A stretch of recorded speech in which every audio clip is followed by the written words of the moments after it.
ಇಲ್ಲ 8-9 ತಿಂಗಳಿಗೆ. ಆದ್ರೆ ಇದು ಸ್ಟಾರ್ಟ್ ಆಗೋದು February, March, April, May. So Bhima always deficit river, ನಿಮ್ಗೆಲ್ಲ ಅನೇಕ ದಶಕಗಳಿಂದ ಗೊತ್ತಿರತಕ್ಕಂಥ ವಿಚಾರ. ಸೊ ಅದಕ್ಕೆ ನಾನು ಸರ್ಕಾರಕ್ಕೆ ಒಂದು ನಿಯೋಗವನ್ನ, ಕರ್ನಾಟಕ ಸರ್ಕಾರ ಒಂದು ಉನ್ನತ ಮಟ್ಟದ ನಿಯೋಗವನ್ನ ಮಹಾರಾಷ್ಟ್ರದವರಿಗೆ ಮನವಿಯನ್ನ ಮಾಡಿಕೊಂಡು, ಯಾಕಂದ್ರೆ ಅಚ್ಚಿ ಕಡೆಯವ್ರದ್ದು ಸಲಹೆಗಳದಾವ. ನಾನೆಲ್ಲ ಬಾರ್ಡರ್ದಾಗ ಇರೋದ್ರಿಂದ ನಂದೇ ಆದಂತ ಪರ್ಸನಲ್ ರಿಲೇಷನ್ ಅದು Solapur district almost all MLAs. So ಅದಕ್ಕೆ ನಂದೇನು ಅವ್ರದ್ದು ಕೆಲವು ಮನವಿಗಳವ. ಸಾಂಗ್ಲಿ ಜಿಲ್ಲೆ ಬಹಳ ವರ್ಷಗಳಿಂದ ಮನವಿ ಅದಾವ. ಜತ್ ಅವರು ನಮ್ಮಷ್ಟೇ heavy drought affected talukas Sangli ಒಳಗ ಜತ್ ಎಸ್ಪೆಷಲಿ. ಸೊ ಅವರು ನಮ್ಗೇನ್ ಕೇಳ್ತಾರೆ ಅಂದ್ರೆ, ನಾವು ನಿಮಗ್ ನೀರು ಕೊಡ್ತೀವಿ, ನೀವು ನಮಗ್ ಕೊಡುದನ್ನ ಮಾಡಿ ಕೊಡುವಿಕೆ ಇದ್ದಾಕ್ರೆ ಮಾತ್ರ ನಾವೆಲ್ಲರೂ ಕೂಡಿ ಬದುಕಲಿಕ್ಕೆ ಸಾಧ್ಯ ಆಗ್ತಕ್ಕಂಥ ಬಹಳ ಒಳ್ಳೆಯ ವಿಚಾರವನ್ನ ಅವರು ಹೇಳಿದ್ದಾರೆ, ಹಿಂದೂ ಹೇಳಿದಾರ. ಈಗೂ ಇನ್ನೊಂದಿಷ್ಟು ಒತ್ತಾಯವನ್ನ ಈ ನೀರು ಬಿಡಿಸ್ತಕ್ಕಂಥ ಸಂದರ್ಭದಲ್ಲಿ ಅವ್ರು ನನಗೆ ಹೇಳ್ದಷ್ಟೇ, ನಾವು ಇದೊಂದ್ಸಲ ಕೊಡ್ತೀವಿ ನಿಮ್ ನೀರ, ಅದ್ರ ಮುಂದಿನ ನಿರ್ಮಾಣದಾಗ ನಿಮ್ ಸರ್ಕಾರನು ನಮಗ್ ಸಹಾಯ ಮಾಡ್ತಕ್ಕಂಥ ಪ್ರಯತ್ನ ಮಾಡ್ಲಿ ಅಂತೇಳಿ ಅವರು ನನಗ ಮನವರಿಕೆಯನ್ನ ಮಾಡಿದ್ದಾರೆ. ನಾನು ಅದನ್ನ ಮಾನ್ಯ ಮುಖ್ಯಮಂತ್ರಿಗಳ ಹತ್ರ, ಉಪಮುಖ್ಯಮಂತ್ರಿಗಳ ಹತ್ರ ಮತ್ತು ಇರಿಗೇಷನ್ ಪ್ರಿನ್ಸಿಪಲ್ ಸೆಕ್ರೆಟರೀಸ್ ಏನಂದ್ರ ಇವರೆಲ್ಲ ಗಮನವನ್ನ ಸೆಳೆದಿದೆ. ಇದು ನಮ್ದು ಇಷ್ಟೇ ಇಲ್ಲಿ ಕೃಷ್ಣಾದಲ್ಲೂ ಸಹಿತ, ಯಾಕಂದ್ರೆ ಕೃಷ್ಣಾ ರಿವರ್ದು ಬಾಗಲಕೋಟೆ ಜಿಲ್ಲೆಗೆ, ಬಿಜಾಪುರ ಭಾಗದ ಜಿಲ್ಲೆಗೆ ರೈತರಿಗೆ ಅಲ್ಲಿಯೂ ನೀರು ಬಿಟ್ಟಾಕ್ರೆ ಅನುಕೂಲ ಆಗ್ತದೆ. ಸೊ ಅದಕ್ಕೆ ನಾನು ಕೃಷ್ಣಾ ಮತ್ತು ಭೀಮಾದ ರಿಲೇಟೆಡ್ ಒಂದು ಉನ್ನತ ಮಟ್ಟದ ನಿಯೋಗವನ್ನ ಬೆಳಗಾವ್, ಬಾಗಲಕೋಟ್, ಬಿಜಾಪುರ್, ಗುಲ್ಬರ್ಗ 4 ಜಿಲ್ಲೆಯ ಪ್ರತಿನಿಧಿಗಳ ಕರ್ಕೊಂಡು ಒಂದು ನಿಯೋಗವನ್ನ ಒಂದು ಶಾಶ್ವತ ಪರಿಹಾರಕ್ಕಾಗಿ, ಯಾಕಂದ್ರೆ ಒಂದು ವ್ಯಾಜ್ಯಂತ್ರ ಅದ. ಆಕ್ಚುಲಿ ಭೀಮಾ ನದಿ ನಮ್ಗೆ 15 TMC ನೀರು ಕೊಡ್ಬೇಕಾಗಿತ್ತು. ಆ ಒಡಂಬಡಿಕೆ ಪ್ರಕಾರ ಅವರು ನ್ಯಾಚುರಲ್ ಫ್ಲೋಯಿಂಗ್ ಆಗಲಿ ಅಥವಾ ಸಮ್ಮರ್ದಾಗಲಿ ಆ ಕ್ಲಾರಿಟಿ ಇಲ್ಲ.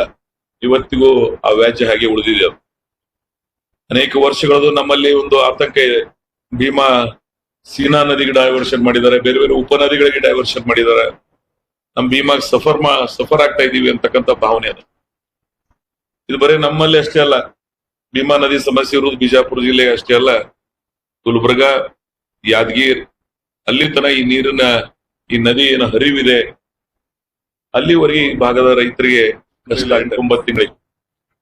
ಆದ್ರೆ ಇದು ಸ್ಟಾರ್ಟ್ ಆಗೋದು February, March, April, May. So Bhima always deficit river, ನಿಮ್ಗೆಲ್ಲ ಅನೇಕ ದಶಕಗಳಿಂದ ಗೊತ್ತಿರತಕ್ಕಂಥ ವಿಚಾರ.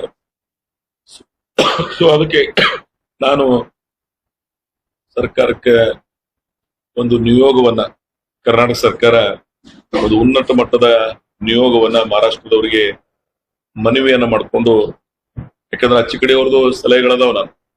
ನಾನೆಲ್ಲ ಬಾರ್ಡರ್ದಾಗ ಇರೋದ್ರಿಂದ ನಂದೇ ಆದಂತ ಪರ್ಸನಲ್ ರಿಲೇಷನ್ ಅದು Solapur district almost all MLAs. So ಅದಕ್ಕೆ ನಂದೇನು ಅವ್ರದ್ದು ಕೆಲವು ಮನವಿಗಳವ. ಸಾಂಗ್ಲಿ ಜಿಲ್ಲೆ ಬಹಳ ವರ್ಷಗಳಿಂದ ಮನವಿ ಅದಾವ. ಜತ್ ಅವರು ನಮ್ಮಷ್ಟೇ heavy drought affected talukas Sangli ಒಳಗ ಜತ್ ಎಸ್ಪೆಷಲಿ. ಸೊ ಅವರು ನಮ್ಗೇನ್ ಕೇಳ್ತಾರೆ ಅಂದ್ರೆ, ನಾವು ನಿಮಗ್ ನೀರು ಕೊಡ್ತೀವಿ, ನೀವು ನಮಗ್ ಕೊಡುದನ್ನ ಮಾಡಿ ಕೊಡುವಿಕೆ ಇದ್ದಾಕ್ರೆ ಮಾತ್ರ ನಾವೆಲ್ಲರೂ ಕೂಡಿ ಬದುಕಲಿಕ್ಕೆ ಸಾಧ್ಯ ಆಗ್ತಕ್ಕಂಥ ಬಹಳ ಒಳ್ಳೆಯ ವಿಚಾರವನ್ನ ಅವರು ಹೇಳಿದ್ದಾರೆ, ಹಿಂದೂ ಹೇಳಿದಾರ.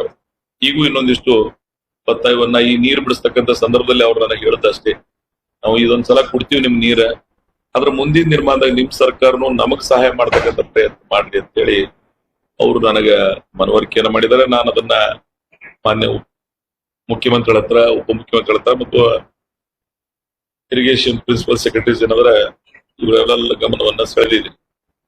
ಇದು ನಮ್ದು ಇಷ್ಟೇ ಇಲ್ಲಿ ಕೃಷ್ಣಾದಲ್ಲೂ ಸಹಿತ, ಯಾಕಂದ್ರೆ ಕೃಷ್ಣಾ ರಿವರ್ದು ಬಾಗಲಕೋಟೆ ಜಿಲ್ಲೆಗೆ, ಬಿಜಾಪುರ ಭಾಗದ ಜಿಲ್ಲೆಗೆ ರೈತರಿಗೆ ಅಲ್ಲಿಯೂ ನೀರು ಬಿಟ್ಟಾಕ್ರೆ ಅನುಕೂಲ ಆಗ್ತದೆ. ಸೊ ಅದಕ್ಕೆ ನಾನು ಕೃಷ್ಣಾ ಮತ್ತು ಭೀಮಾದ ರಿಲೇಟೆಡ್ ಒಂದು ಉನ್ನತ ಮಟ್ಟದ ನಿಯೋಗವನ್ನ ಬೆಳಗಾವ್, ಬಾಗಲಕೋಟ್, ಬಿಜಾಪುರ್, ಗುಲ್ಬರ್ಗ 4 ಜಿಲ್ಲೆಯ ಪ್ರತಿನಿಧಿಗಳ ಕರ್ಕೊಂಡು ಒಂದು ನಿಯೋಗವನ್ನ ಒಂದು ಶಾಶ್ವತ ಪರಿಹಾರಕ್ಕಾಗಿ, ಯಾಕಂದ್ರೆ ಒಂದು ವ್ಯಾಜ್ಯಂತ್ರ ಅದ. ಆಕ್ಚುಲಿ ಭೀಮಾ ನದಿ ನಮ್ಗೆ 15 TMC ನೀರು ಕೊಡ್ಬೇಕಾಗಿತ್ತು. ಆ ಒಡಂಬಡಿಕೆ ಪ್ರಕಾರ ಅವರು ನ್ಯಾಚುರಲ್ ಫ್ಲೋಯಿಂಗ್ ಆಗಲಿ ಅಥವಾ ಸಮ್ಮರ್ದಾಗಲಿ ಆ ಕ್ಲಾರಿಟಿ ಇಲ್ಲ. ಇವತ್ತಿಗೂ ಆ ವ್ಯಾಜ್ಯ ಹಾಗೆ ಉಳಿದಿದೆ. ಅದು ಅನೇಕ ವರ್ಷಗಳದು ನಮ್ಮಲ್ಲಿ ಒಂದು ಆತಂಕ ಇದೆ. ಭೀಮಾ ಸೀನಾ ನದಿಗೆ ಡೈವರ್ಷನ್ ಮಾಡಿದ್ದಾರೆ, ಬೇರೆ ಬೇರೆ ಉಪನದಿಗಳಿಗೆ ಡೈವರ್ಷನ್ ಮಾಡಿದ್ದಾರೆ. ನಮ್ ಭೀಮಾಗ್ ಸಫರ್ ಆಗ್ತಾ ಇದೀವಿ ಅಂತಕ್ಕಂಥ ಭಾವನೆ ಅದ. ಇದು ಬರೀ ನಮ್ಮಲ್ಲಿ ಅಷ್ಟೇ ಅಲ್ಲ, ಭೀಮಾ ನದಿ ಸಮಸ್ಯೆ ಇರುವುದು ಬಿಜಾಪುರ ಜಿಲ್ಲೆಗೆ ಅಷ್ಟೇ ಅಲ್ಲ, ಗುಲ್ಬರ್ಗ, ಯಾದಗಿರ್ ಅಲ್ಲಿ ತನ ಈ ನದಿ ಏನು ಹರಿವಿದೆ ಅಲ್ಲಿವರೆಗೆ ಈ ಭಾಗದ ರೈತರಿಗೆ ಕಷ್ಟ ಆಗ್ತಾ ಇರ್ತದೆ.